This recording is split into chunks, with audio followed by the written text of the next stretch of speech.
Thanks so much, Lisa, and thanks, Jenny, for supporting us this morning. And a very special thank you to each and every one of you who are joining us. Julia and I love working with other teachers and sharing our knowledge. And we are teachers. That's who we are. And this is all about learning.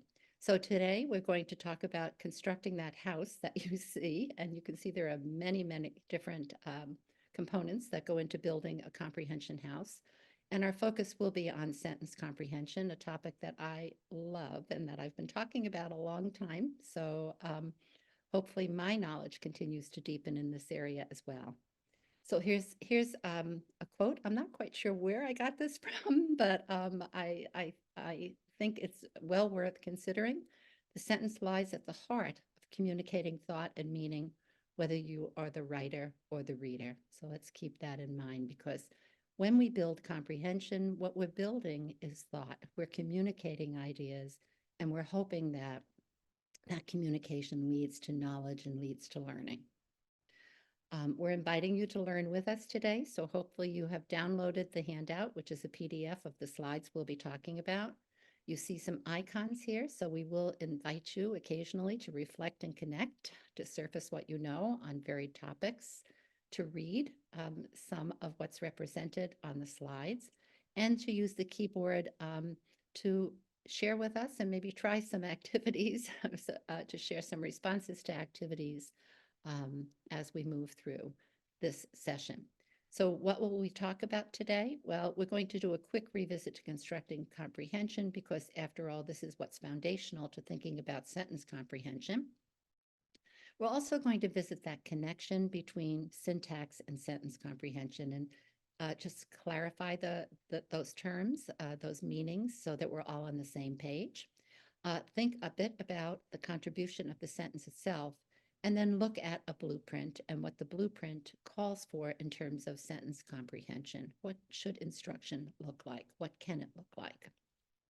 So let's first of all have you reflect and connect for just a moment here to surface your mental model, to surface what you've brought today in terms of your knowledge, your experiences. We want to honor that. And to be thinking about what further connections you can make to comprehension overall, and then of course, to sentence comprehension. So let's take a moment, and as you're surfacing, what you think about in terms of comprehension, let's take a look at this particular quote that comes from the work of UCATS, right? And what UCATS has done beautifully, I think, is remind us that reading is not a skill, all right, that we can just acquire a single skill and then apply in different contexts, that it is a very complex behavior that we engage in on a regular basis, both the reading of word and then the making of meaning, which work together in concert with one another, right? And it's very dependent upon our ability to tap into this kind of a wide range of skills and knowledge. So always thinking about the fact that our instruction really needs to accommodate for the fact that this is quite complex, that it's not a single skill or strategy, that it's something that we're developing over time, and that instructionally we need to be very cognizant of what are those skills, what is the knowledge base that our students need to bring in order to make meaning, in order to demonstrate understanding. So moving through processes and skills to products, the outcome, the demonstration of understanding and learning. And so one way of thinking about this complexity is through this graphic, all right, in which we begin to say to ourselves, well, what does the reader have to do? What does the reader have to engage in when they come to text? What are some of the questions that they need to be thinking about and answering for themselves? And so when we think about the making of meaning, we think about, what does this word, phrase, or sentence mean? Which, who, or what is it about? What's happening? Why, where, how, and when? So working with what we call the surface code of the text, working with the exact words and the syntax, the sentences that the author has provided for us. And of course, when we think about this in terms of cognitive processes, this is the microprocess, it's the identification of idea units. We also need, as readers, we need to be thinking about how the ideas connect up, all right? And are there clues? Are there connectives? Are there words that help us make the connections within and between sentences. And this is an integrative process in which we're integrating ideas within and between sentences. At the same time, by the way, note that the arrows are bidirectional. Each and every one of us as readers, our students as readers, need to be monitoring, all right, need to be metacognitive. So do I understand what I'm reading? What else do I need to do? Are there some, in quotes, fix-up strategies, which I like to think about as being very specific to where the problem is? For instance, if vocabulary is the issue, I don't know the meaning of the word, can I use one of my independent word learning strategies, such as context or morphology, to unlock the meaning of the word? And of course, integrating, and we've just spoken this prior session about this, the integration of background knowledge, prior knowledge, so that we can go below the surface of the text, so that we can understand what's implied. So what do I know that connects to what I'm reading? How will that help me understand what the author meant but did not say? All right, so the elaborative processes. And resulting, we hope, as we're building, aggregating these idea units, that we're building an overall understanding, a mental model of the text. These are macro processes. What did the author want me to understand from reading this text, the big ideas? What am I taking away from the text? So all of these are working in concert with one another, leading us to an understanding, an overall understanding of the text. And of course, we're very focused this morning on what does this word, phrase, sentence mean, which, who, or what is this about, what's happening, why, where, how, and when. So the reader interacting with the text and again, responding to the task, all right, and you providing the overall context, the instruction that's necessary in order for them to be successful. So knowing this, knowing about this complexity, knowing it's not a single skill, leads us to be thinking about, is there a framework that we can use that addresses the complexity of comprehension and that calls to attention what it is that we need to be thinking about dependent upon our students' need and what the text is demanding so that they can make meaning. So many of you are aware of the fact that I've designed a blueprint that aligns with the science. It reflects the models that we have, like simple view, the visual metaphor, the reading rope. It structures and scaffolds instruction. It focuses on both process, how do we get there, as well as product, that end result.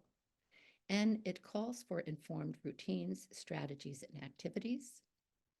It can be used with fidelity, certainly should be used with fidelity. Our instruction should align with, but at the same time, we need to be able to differentiate, so it calls for flexibility, and it's metacognitive in nature.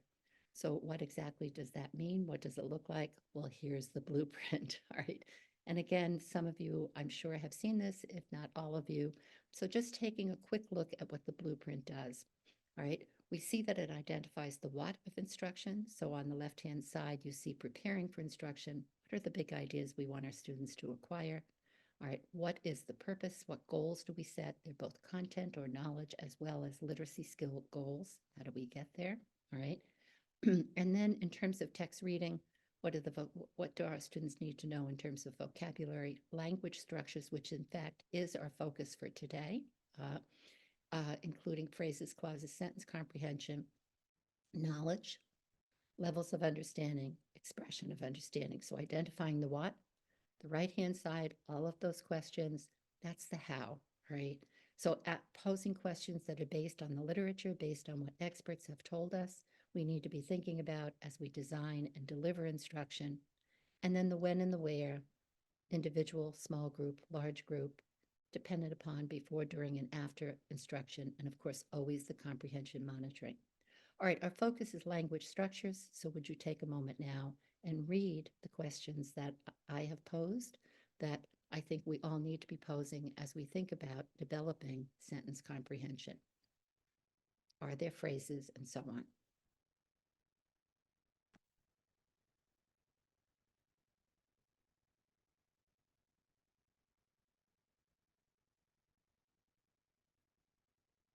Right, so as we begin then to design instruction, what we want to be doing is thinking about, well, what does that tell us in terms of planning for, being purposeful in our planning? What might our routines, what might our strategies, what might our activities look like? So in order to then further understand and know, what our goals are, let's take a moment and let's reflect on this syntax sentence comprehension connection. And I purposely want to do that because syntax and sentence comprehension go hand in hand, but we have to understand the roles of each. So take a moment and reflect and connect on what you think the connections are. And now, in the chat box, using your keyboard, how do you define syntax?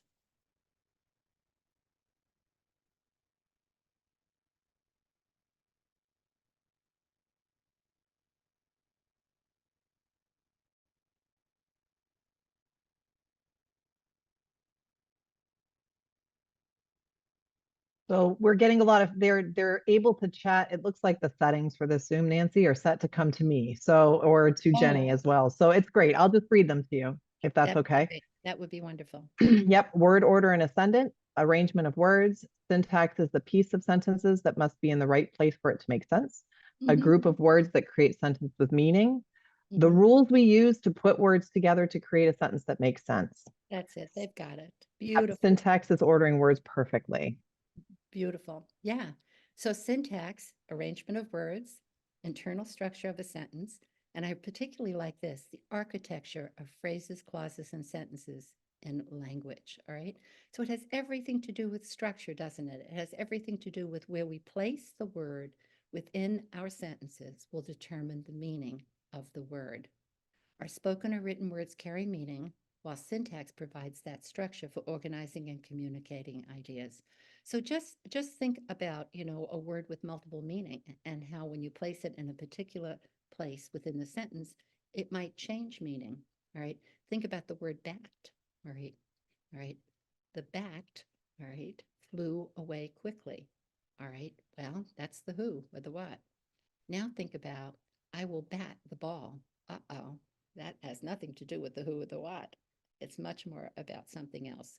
So it's who and do within the sentence in a very simple way that begin to convey to us that syntax, this order in English language, conveys meaning for us. So the rules of our language, syntax and grammar, by the way, syntax is a part of grammar, all right? That's important to keep in mind.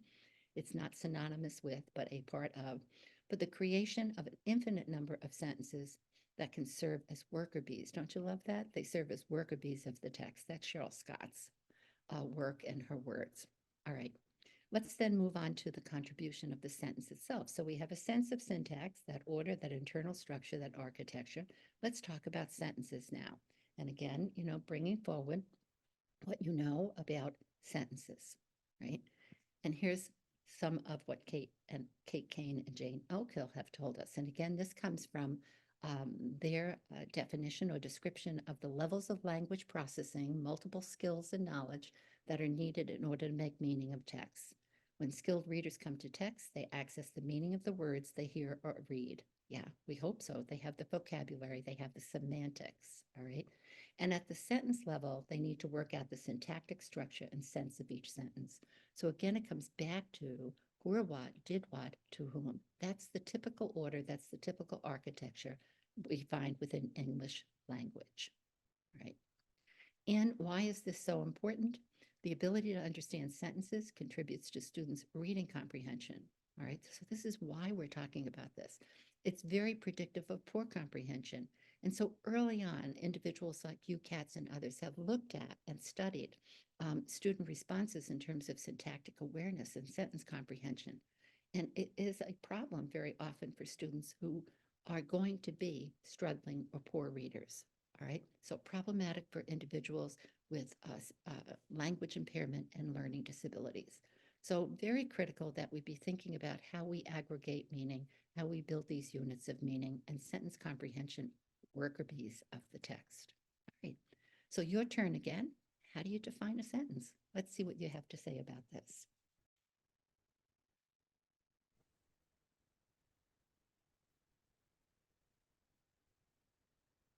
Okay, I'm waiting with bated breath. If they come in, I'll let you know. Me too.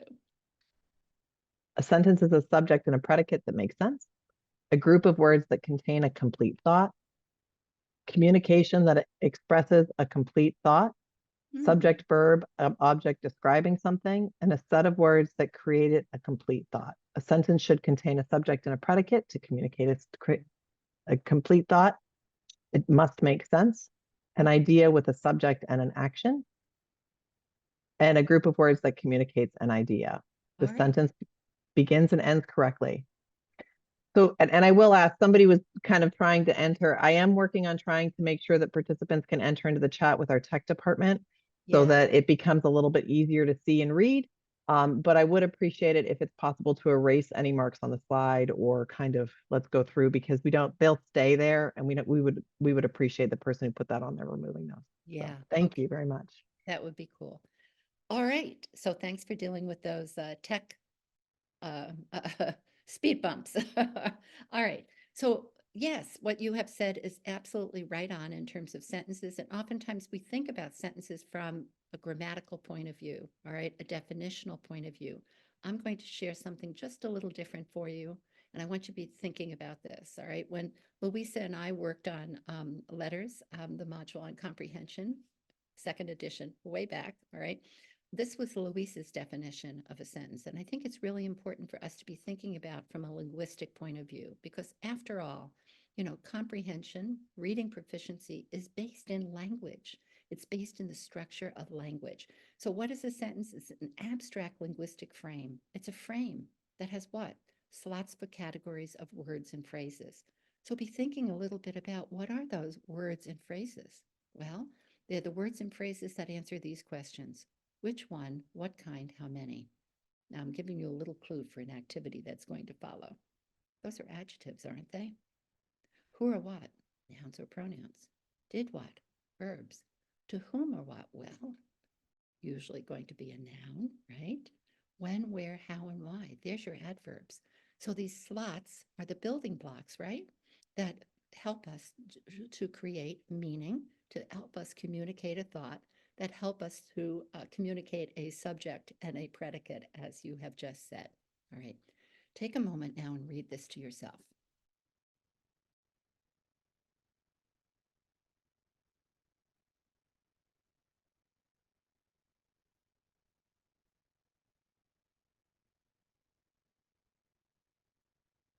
All right.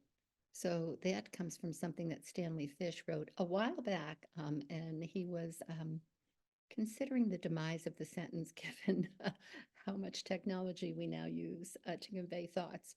But such a beautiful way of thinking about, these words and how they're nested in places that are ordained for them. So the syntax, and how they're conveying meaning, how they combine into a statement about the world that allows us to do the following things: contemplate, admire, reject, refine. So the communication of thought. All right. So what we're talking then about here is one by one, all right, these words kind of adding up to the sentences, and the sentences one by one adding up to the gist of the text.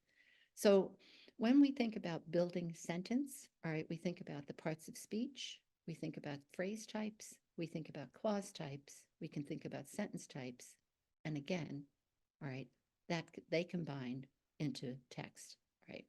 What I want you to think now about is the jobs of each of these. Oftentimes, as you just did, we describe sentences grammatically, subject, predicate. Oftentimes, when we're teaching our students about parts of speech, we teach them the definition or description. A noun is, a verb is, and so on. And I'm not saying that isn't important. That's its form. It's called its form. But what's its function? What job does it do? What questions does do each of these ask? So that should be what we're teaching our students for meaning, also for writing, not just comprehension, but for reading comprehension. What's the function of the word? What question does it answer as we're reading through a particular sentence and then sentences? All right. At the same time, it's really important for us to keep in mind that we're reading age and grade appropriate text. And when we read age and grade appropriate text, we're talking about academic language. And academic language can be quite challenging.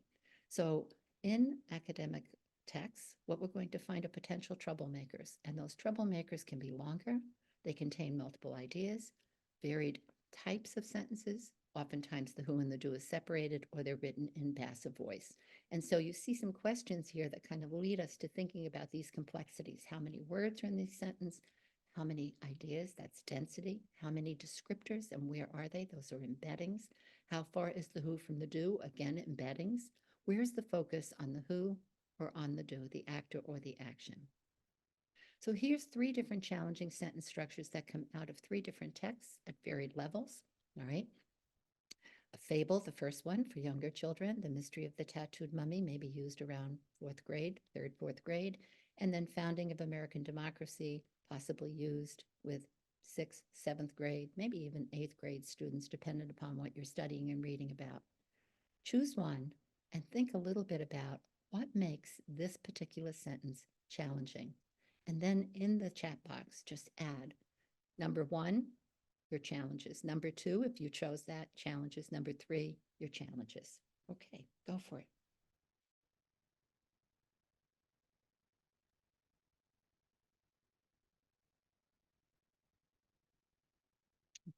All right, they're coming. I'm looking for, I think they're coming in a second. I've got the typing dots. How's that sound? That's great. Okay, so the first one says in number 2, there are a lot of commas and extra pieces. And then they said in number 2, the pronoun they has to be defined. Mm-hmm. And the first one said in multisyllabic word reading, Mm-hmm. complex sentences and vocabulary in the first one. The Mm-hmm. phrase found itself. Mm-hmm. The second one has multiple adjectives and clauses. Okay, cool. Yeah. The third one has several concepts in one sentence. The first one, again, with the difficult vocabulary. Yeah. Yeah, so looking at the length of the sentence, looking at the fact that there are descriptors within the sentence, there's a separation out from the who and the do, all right? There are, for instance, the last one, the founding fathers are a group of men who were key figures, a relative clause. So as one looks at this, one has to be thinking about how do we parse this? How do we break this down so our students can get to what it's actually about? You also see subordination in the first and the second one. All right. So what is the who of the what in the first? What is the who of the what in the second? And so on. Okay. All right. So thinking about this then leads us to be thinking about this. All right. Are there parts of speech and so on? How and when will you work with these structures? So this is Julia's job. So turning this over to Julia now. All right, Julia. Thanks, Nancy. So yeah, we're going to get into thinking about constructing sentence comprehension, right? And so we have some questions here, always thinking about these, but as we're guiding our planning, this idea, are there parts of speech, phrases, or clauses or sentence structures that are going to be tricky or difficult for your students? When and how are you going to teach sentence comprehension, and how and when will you teach students to work with these structures? So before we get into things, we're going to have a little agree, disagree, right? So our statement is the ability to understand sentences contributes to students' reading comprehension. However, many reading programs tend to underemphasize explicit instruction aimed at enhancing students' knowledge of sentence structures. So do you agree or disagree based on your experiences with the curriculums and programs that you're working with? And the chat has been fixed. So if all the participants make sure they should be able to chat to all. So if you just switch it to chat to everybody, so it should be able to come straight through to everyone. Amazing. Yes, I'm seeing lots of agrees. Yes. And I think that's something that Nancy and I have sort of been interested in and hearing from folks. But in my experience is that this is something that is kind of new to many folks, thinking about the sentence comprehension component and how to embed that. Yeah, these are great feedback. All right. Let's move on. So we're going to look at some general guidelines when we're thinking about the how and how we instruct around sentence comprehension. And this is based on Zippoli's work. So the first really general guideline here is that many diverse learners are going to benefit from receiving instruction in both the oral and written modalities. And I think that's really important to think about when we're kind of scaffolding and structuring instruction. We can start with oral level activities. If you're familiar with the work of Dr. Charlie Haynes and his book From Talking to Writing, he does a lot with oral activities first with students and having them identify the parts of a sentence before moving on to written modalities. So really important to note on that. Many students will benefit from being taught about sentence structure strategically and then integrating reading and writing activities around that. And then teaching will be more effective when we have explicit instruction on sentence structures and then combining that with opportunities to practice skills during activities that are really embedded within the general education curriculum and are connected to what students are reading and learning about. All right. So this chart here kind of walks us through different types of instruction, and we're going to be talking mostly today about intentional on purpose instruction focus and those intentional on purpose activities. So those explicitly taught purposeful activities that we plan. And if you can see along the side here, we're going to start by talking about the building blocks of sentences, and we'll kind of go through that first area, the first talking about parts of speech and their jobs, phrases, and their jobs and clauses and their jobs before moving on.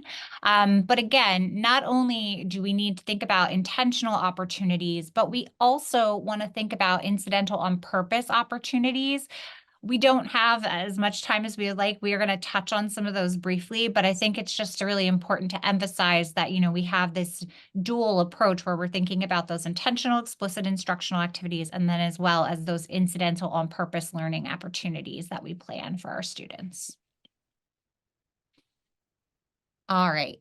So in the chat, we're going to go first, and Nancy talked a little bit about this, but we want to focus first on function, right? We want students to understand what these parts of speech do, then form.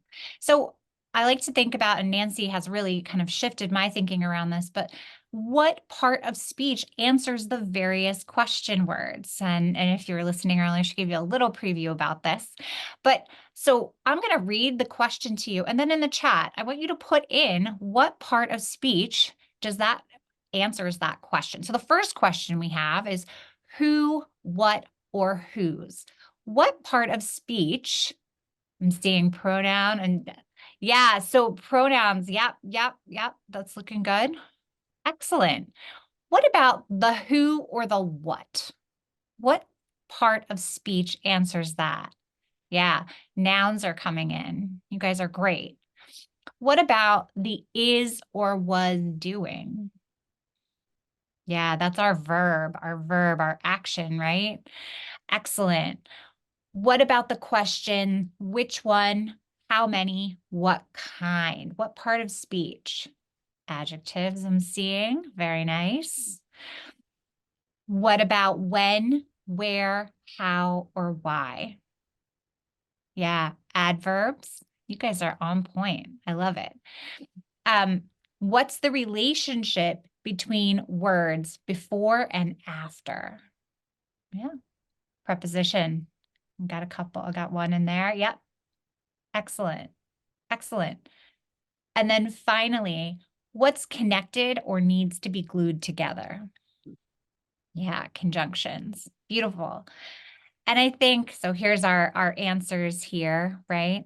But when we think about talking about function first, right, before form, this is a really important component because students need to understand what do these parts of speech, what do they connect back to? What do they mean?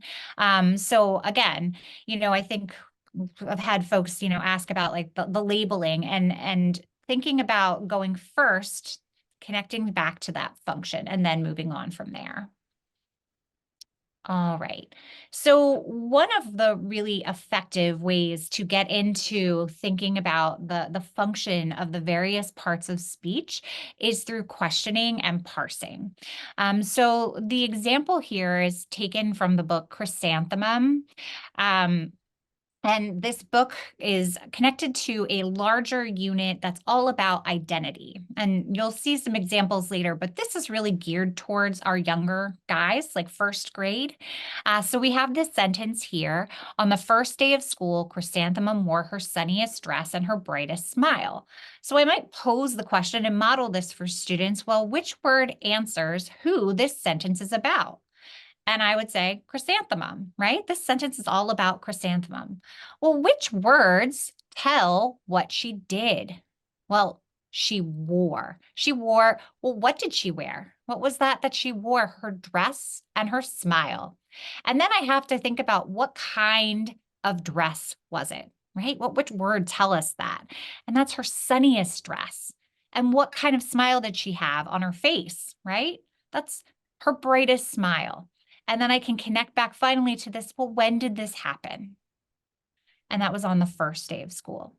So I can use questioning and I can use parsing, breaking apart that sentence to really get back and think about each of those words and their function specifically, linking them to the questions that they answer. Here's an example. So sometimes I think, I work in a secondary setting, and so this is a more advanced example. And sometimes I think we assume, right, that older learners have these skills intact and they can do this and they're reading increasingly complex texts. But I think activities like this and having opportunities for our older students to practice it is important as well. So this is a passage, our students read the Harvard, their case study method for history. And so this is a sentence that's taken from that text. And you can see here how breaking it down, thinking about the when, thinking about the what, and then thinking about when this happened. So this idea of doing a warm-up activity like this aligned to this passage is a great way to help students kind of get keyed into the function of the various parts of speech. And this could serve, again, warm up, could be an exit ticket, could be quick activity. But what I've noticed is that, especially as we're moving into more complex text and the sentences are longer and trickier oftentimes, this is something that my students struggle with. So bringing, highlighting this as an example and marrying the questions here is a really effective way. So this is an example that is connected to The Jacket by Gary Soto. And as I mentioned earlier, this particular text, again, is connected to the theme of identity. And so in the story, the young man is given a jacket that he really doesn't love at all. So all about, identity and what that means for him and how he feels about himself. So the sentence that we took from this text was, the next day when I got home from school, I discovered draped on my bedpost a jacket the color of day-old guacamole. And I love that description there.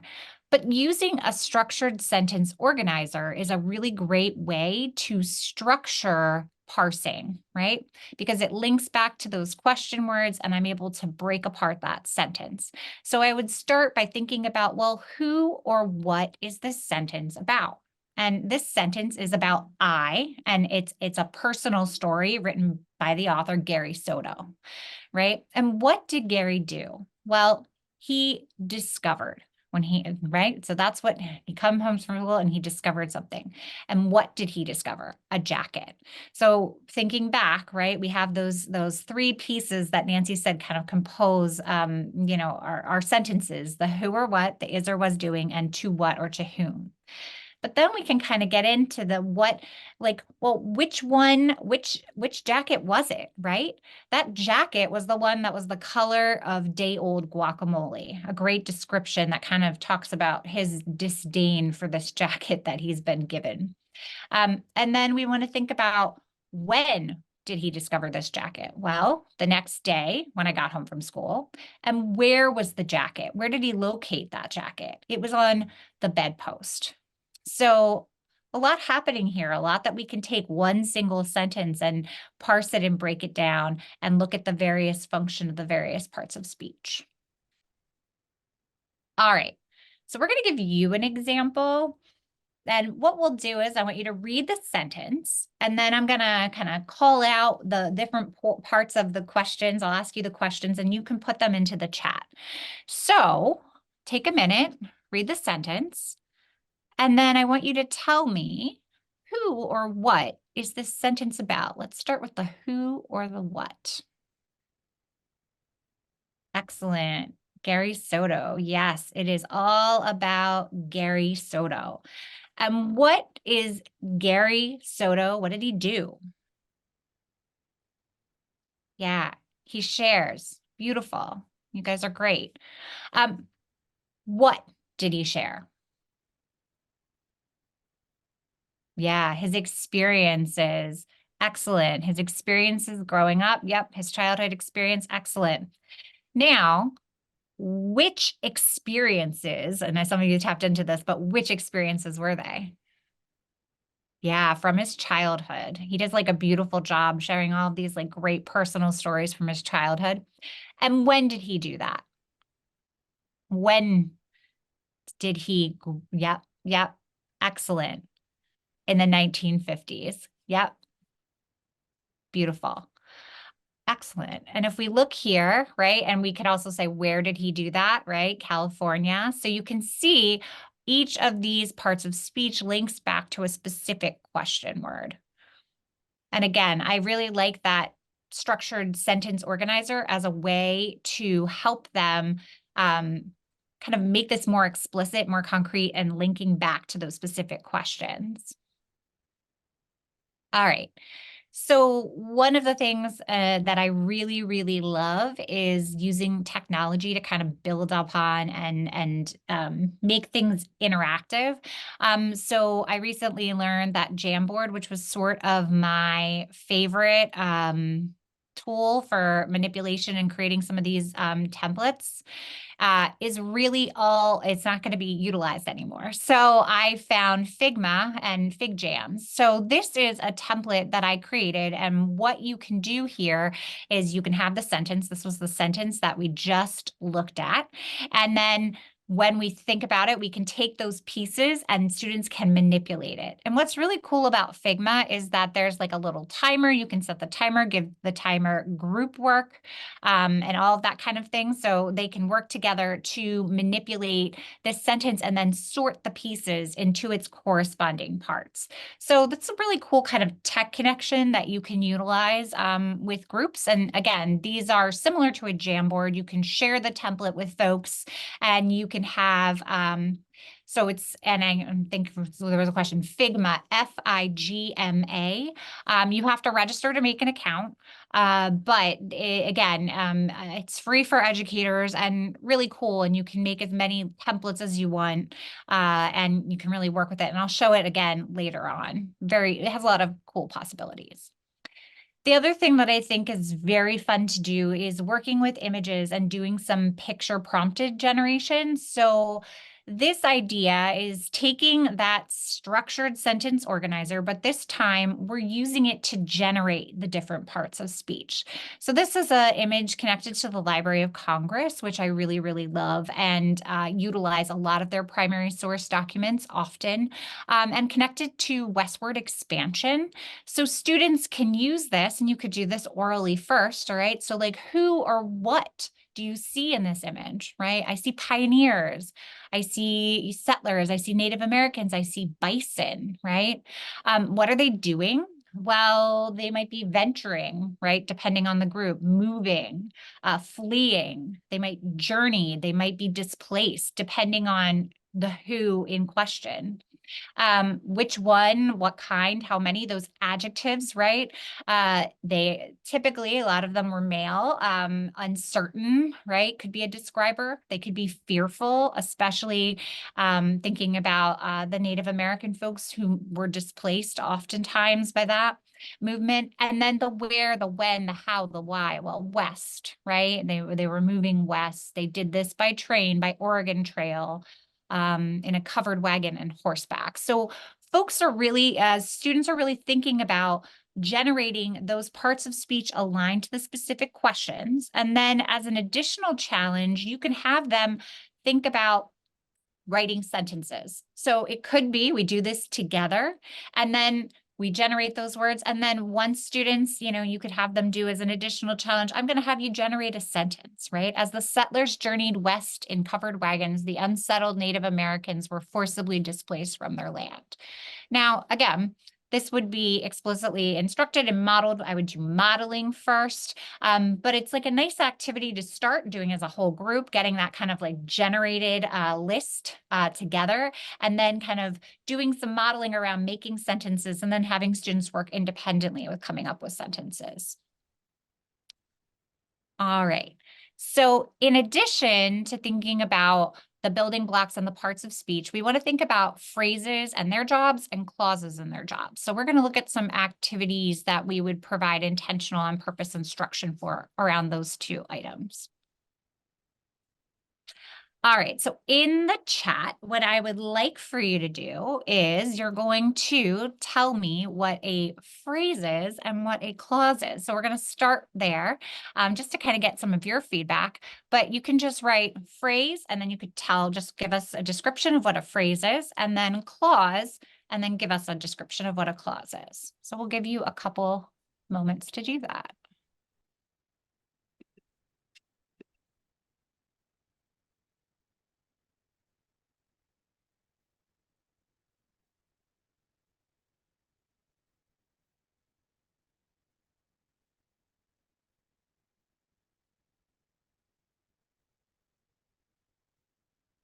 And then looking, a small group of words that are part of a clause.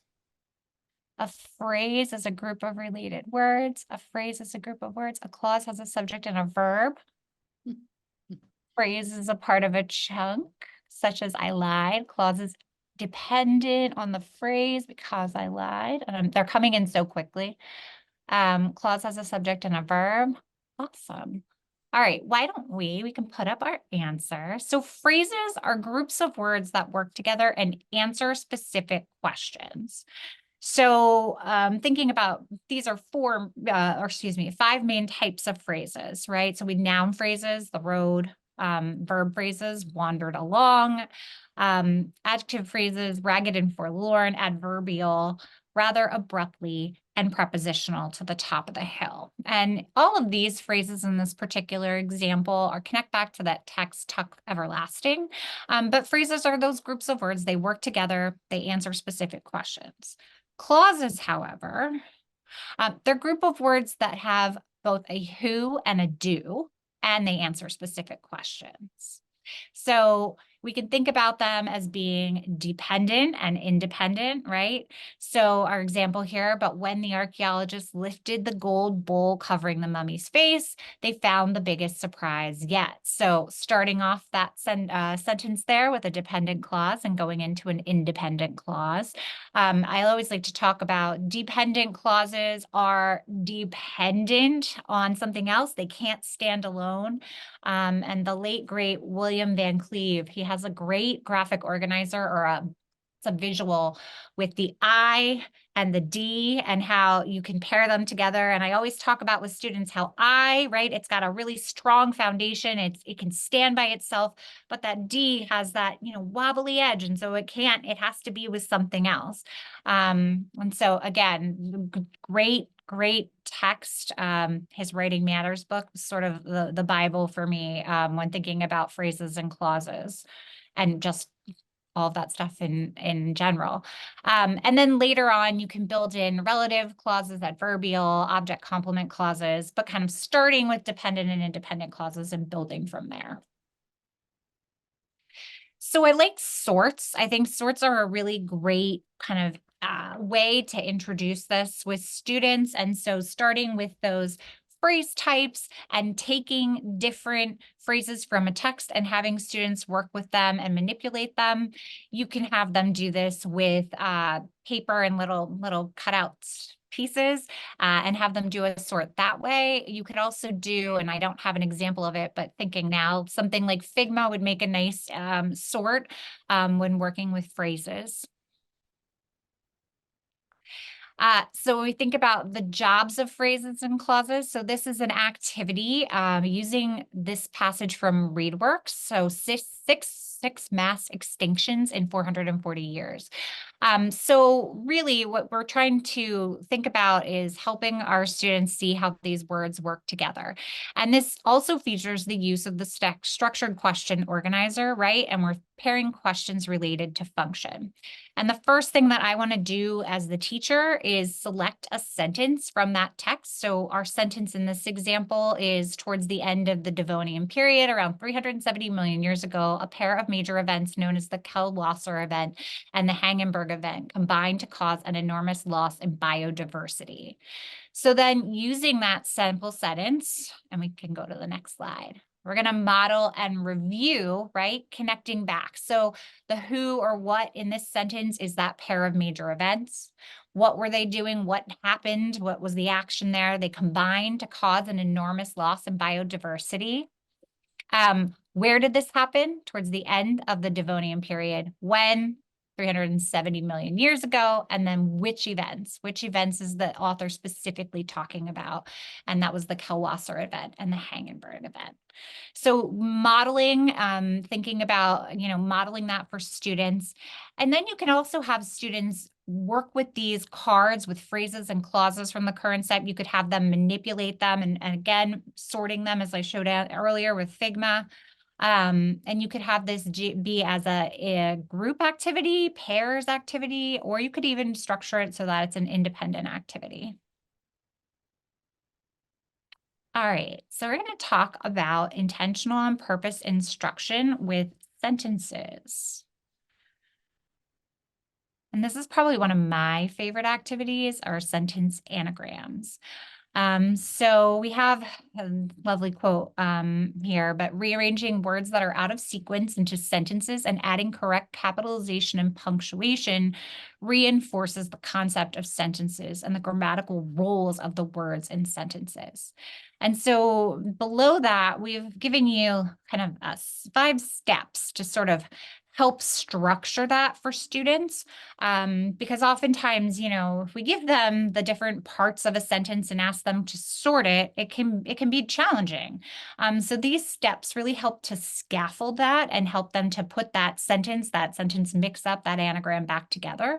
So the first thing that I like to do is to have students look for the capitalization and ending punctuation and asking them that question, well, where does that go in a sentence, right? So my capitalization, typically I'm going to see that at the beginning, right? There might be some proper nouns in there, but I'm going to typically think about that at the beginning. And then my ending punctuation, I want to put that towards the end. Then I want to identify those verbs, those actions, right? And thinking about the words that connect to those verbs. So sorting them out. Thinking about then the adjectives and the nouns that they describe, kind of pairing words together. Locating any conjunction, as well as mid-sentence punctuation, and thinking about how those conjunctions, and any commas, right? How's that used to link ideas? And then looking for words that logically go together. And having students understand that this is, a process, it's trial and error. Sometimes they might assemble a sentence correctly. That's not the exact sentence from the text, right? And it's a good discussion point, kind of about the nuances of words and how, we can have meaning, even if it's not the exact same meaning based on the placement of those words and phrases. So this is a lesson plan that we worked on, and it uses a sentence from the text Frederick, and it really breaks it down utilizing that text to thinking about, all right, how do I go through the steps and help students sort those words into, okay, I'm going to start with my beginning capitalization and my ending punctuation, and I'm going to go through to put this sentence back together. So again, this is the text Frederick, and so this would be a story that students were reading and learning about, and how they would sort that sentence back into order. And so here you can see they have the words initially and then thinking about how do we put that? Well, again, starting with, all right, the is capitalized. I think that's going to go towards the beginning of my sentence. Ahead, I see the ending punctuation here. I'm going to put that towards the end. And then thinking about each of those other pieces. So we have the verb gather and so forth, and then going ahead and assembling that. All right. And so this is an example with our older students. I mentioned earlier, I work in a secondary setting. And so this text, again, is all connected to reconstruction unit that our students read. And what we really worked on here was kind of grouping each of the pieces into either phrases or clauses and then going ahead and sorting through. And it took some trial and error, but it was a really nice warm-up activity for the students to do and tapping into that sentence structure and how each of these different parts contributes to meaning. Finally, another tech connection. So as I mentioned before, Figma is really great for manipulatives and is probably my new go-to for that tool or for that use. And so you can see we have the instructions at the top. So that kind of helps students go through the steps. We have the words that are, scrambled, and then they have a spot on the mat here on the display for them to sort that sentence and have the completed sentence. Once again, this would all follow instances of direct explicit instruction, going through this process first, modeling it for students before having them either work on this as a small group or independently. But I like the idea of having some, collaboration and interaction when doing these. And the tech connection could be a nice buy-in for students for sure. So sentence expansion is another really powerful way to tap into sentence comprehension. I really like using pictures to help generate that. So this is a weather unit. This image is connected to a weather unit, but the directions would be using the image and the question words, expand upon that kernel sentence. So the kernel sentence has all the parts of a sentence, right? Really simple, lightning flashes. But then we're giving students some targeted question words to help them expand upon that. So might ask them, how does that lightning flash? And generating brightly, right? Where does that lightning flash? It, in the night sky. And then using that, generating that together and writing the expanded sentence, lightning flashes brightly in the night sky. A nice talking point for students, right? We took something like lightning flashes, and now we've got lightning flashes brightly in the night sky. What do you notice about that, right? What do you notice in terms of the differences? Does this make the sentence more interesting, more as a reader? What do you think about this, the differences in these sentences? So a really nice talking point about some of the things that authors do to make the work more varied, to make the work more interesting. All right, so we are going to give you an opportunity to try this with sentence expansion. So again, Library of Congress, huge fan. Hopefully, folks are familiar with this image, but we have the kernel sentence, they flew. And I want you to think about how you might expand this sentence using the question words who, what, where, when. Okay, so we'll give you a couple minutes to do that, or a minute or two, and we'll have you put that in the chat when you have had the time to expand.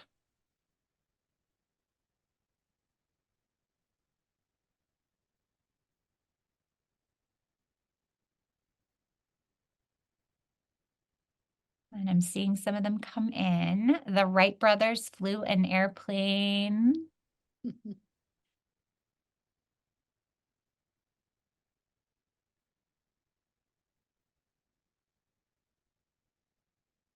Flew an airplane over the sand. Love it. The pilot flew the airplane on a cloudy day. Beautiful.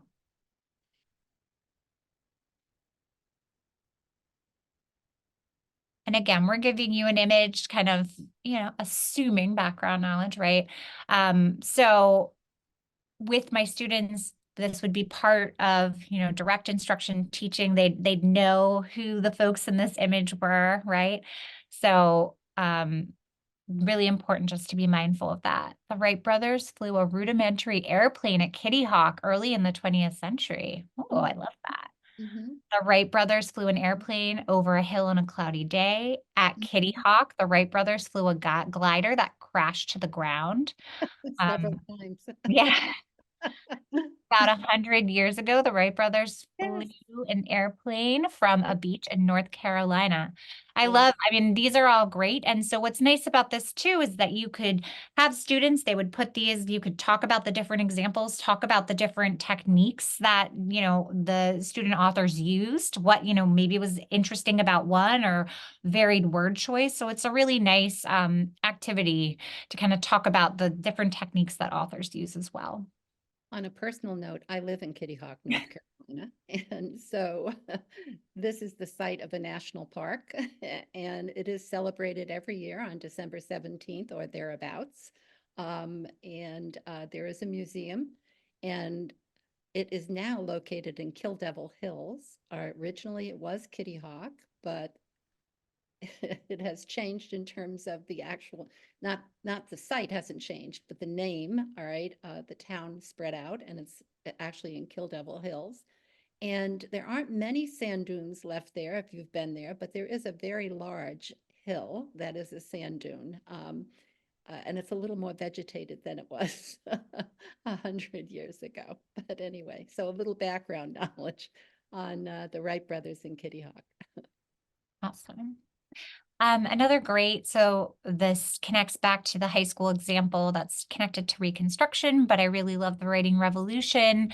And so giving a shout out to Because But So, which I think is a fantastic activity. Not only does it tap into sentence expansion, but it really taps into different levels of thinking. So you use the same kernel statement or sentence with the different conjunctions. So here we're using the Black Code's severely limited Black Americans' freedom because, right? And so students would have to think about what would answer that because. Well, Blacks were restricted from obtaining certain jobs, receiving a fair trial, and becoming educated citizens. Same sentence kernel here, the Black Code's severely limited Black Americans' freedoms, but, well, based on what we've read in class and what we've learned about, but these codes also sparked resistance and activism within the Black community, and it led to calls for greater equality and civil rights. And then finally, the Black codes were severely limited Black Americans' freedoms. So, well, what happened as a result, right? We're thinking about that kind of causality. Well, many African Americans from the southern states, they migrated to other regions of the US, particularly in the late 19th and 20th centuries. So this is a great activity, and I'm modeling it and using it here with high school, but you could do this with younger kiddos as well. I think it's just a really good sentence expansion activity that, again, has students to have to think about the function of those words and really kind of critically think through their answers. Sentence combining is another really impactful strategy when we're thinking about sentence comprehension. So here in this chart, we're going to give you a minute to read through and take a look at this, but you can see here working along a targeted pattern, starting with adjectives and adverbs, and then moving to things that are more complex, like relative clauses. But then you can pair that with questions and sentences so that, we're thinking about, well, how would we describe the ant in the story, The Ant and the Grasshopper, right? So the ant collected stores for the winter, right? That's one of the things that the ant did.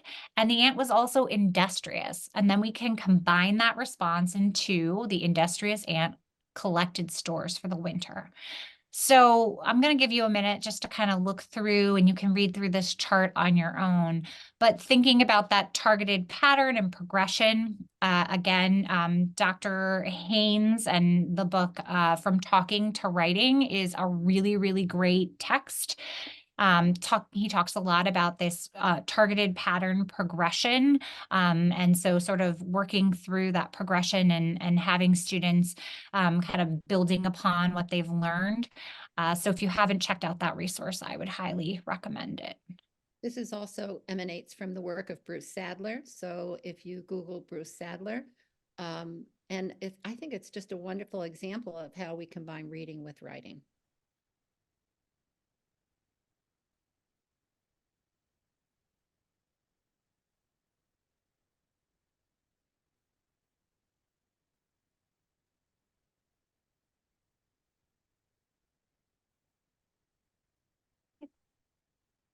We go on. Yeah. Yeah, I'm going to move us on. Yeah. Here is another Figma board or a Figma presentation. I think it's an interactive whiteboard. But another Figma, and they call them Fig Jams, which I think is delightful, but sentence combining. So you can see here, there are different activities. And so in the combining sentence, it gives specific directions. Here's the two statements, and I want you to combine them using the conjunction and. Here's my two statements. I want you to combine them using the conjunction but. So you can be very purposeful.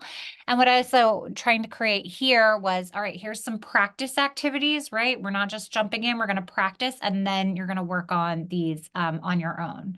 And being really mindful about, we're not targeting all of these conjunctions at once. We're working on, a select a few, and then kind of building from there. Finally, when we think about visual representations, I saw some comments in the chat earlier about diagramming, which is one of my favorite things, but I love this quote here about the original graphic organizer. It's such a great strategy, and it's a lost art, although I do feel like it's kind of making a comeback, which is great. And then pictures, having students create illustrations. This can be really helpful when we think about passive construction. So we have the almanac was written by Benjamin Banneker, and then creating that image and then rephrasing that as an active construction, Benjamin Banneker wrote an almanac. So using images that way can be really effective as well. So this is another visual representation with coding, and I thought I saw something in the chat earlier about this. But when we're thinking about coding, this is a nice activity that really helps students think about the sentence pieces that they're working on, and then the function of those words. So these pieces are all connected to framing your thoughts, which is a really great program that has coding that helps younger learners think about the different parts and the functions of the words. So this Figma slide or this Figma board, you can manipulate and move those various parts so that they're marking up and coding the various pieces of the sentence. You can also have students, they can do this with paper and pencil and print out, have it done, kind of the old-fashioned way. But again, you can see here the different pieces, right? We underline the who or the what. We can box our adjectives, so the which one, the what kind, the how many. We're going to put that cool triangle around those words that answer the how, the when, the where, and the why, those adverbs. And then my action, we have the squiggly line because we're thinking about movement and action. And then our connectives have that loop-de-loop. So again, kind of a nice activity. I've typically seen this utilized with, younger friends, this program or this coding from Framing Your Thoughts. But I also think that, you can come up with coding that could work for older learners as well. Yeah, I think it's a very nice adaptation of diagramming, actually, because it makes a connection back to function. Yeah. Mm-hmm. Okay. All right. Last but not least, we just wanted to call attention to the fact that oral language is the foundation, right, for written language. And what we've been trying to do is provide structures for written language. But let's keep in mind that we can continue to use oral language along with written language incidentally on purpose. to develop an awareness of how sentences work, to develop an ability to work with and comprehend sentences. And so you see here that we've provided the same focus, building block sentence, and then writing connections, all right, which we've embedded, and some examples of incidental on-purpose activities. Very quickly, here's one example of the fluency connections. So we all know that we want our students to be able to read accurately, automatically with prosody.